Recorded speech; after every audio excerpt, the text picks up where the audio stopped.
A Quiet Place 1 and 2. Now, when I originally watched over a year ago the original Quiet Place, I was not doing movie reviews, so I had not yet reviewed it. I am just starting now. Tonight, I watched Quiet Place 2, so here we go.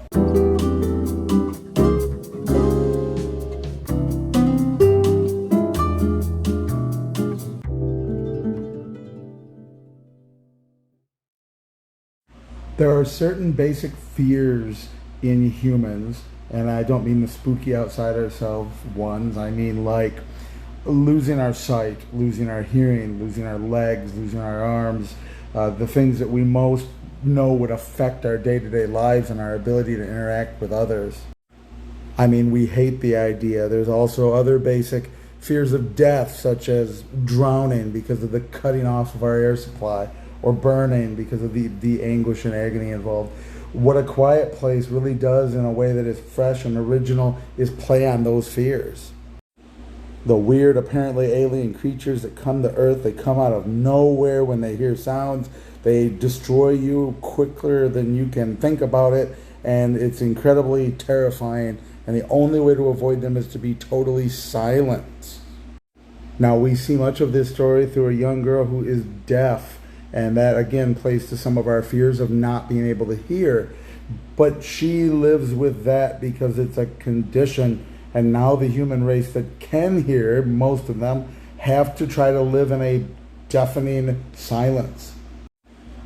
So all of those terrible worst case scenarios of what can happen when you can't hear danger coming, you can't, etc., all of a sudden added to it now, these creatures will come unless you are completely silent and tear you to pieces, and you definitely will die unless you're quiet.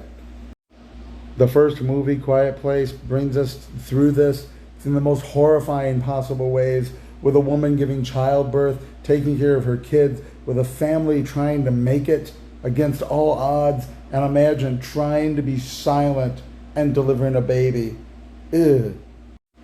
I'm sure somewhere in here is an incredible metaphor of the human spirit and its willingness or ability to somehow, against all odds, overcome. The disabilities suddenly seem minor compared to the circumstances they're all suffering through as a matter of life and death. I'll be honest, the second one really worried me at the beginning because it seemed like you lose that originality with the first one, but you kind of want to see how the story works out for these people. So you come back for a sequel, and at first it wasn't particularly innovative.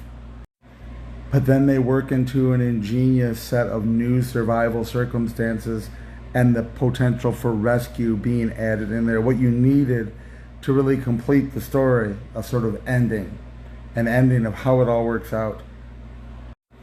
The incredible scene at the docks with people that are living off of other people, getting to an island, finding humans living normal. I won't put too many spoilers in this, but the incredible way that all together their survival situations come to fruition over the radio at a distance.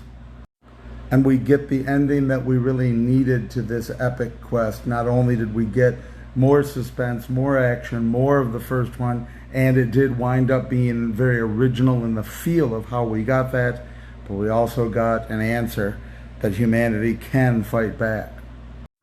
However it's playing out around other parts of the world, it is clear the Achilles heel has been discovered.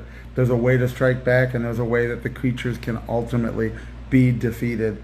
And the incredible joy of hearing sound again by the end of the movie, real sound of people living their lives. In one fashion, the sequel reminded me of, Cocoon. I recently did a review on Cocoon. And yeah, you couldn't get a more different genre of loosely related science fiction, but the sequel to Cocoon was wildly unpopular with fans. And yet, if you watch them in sequence, it was the sequel that had to happen because it was the return, and eventually they come back for the other aliens, and it was necessary. And that's what A Quiet Place 2 really is. It was the continuation we needed, but I highly recommend watching them in a row. because that little difficult hump there at the beginning of the sequel, that like, oh, this isn't very original, where's it going, it's kind of slow, it really feels like it's the ending of a longer epic movie. Do the Snyder Cut thing and watch it all in a row. But don't watch them close to bedtime at any time, because they are very suspenseful, much more than a lot of slasher films or horror movies. And again, it plays to those human feelings of weakness and losing of senses and being vulnerable. But they're excellent. I highly recommend both of them. A Quiet Place.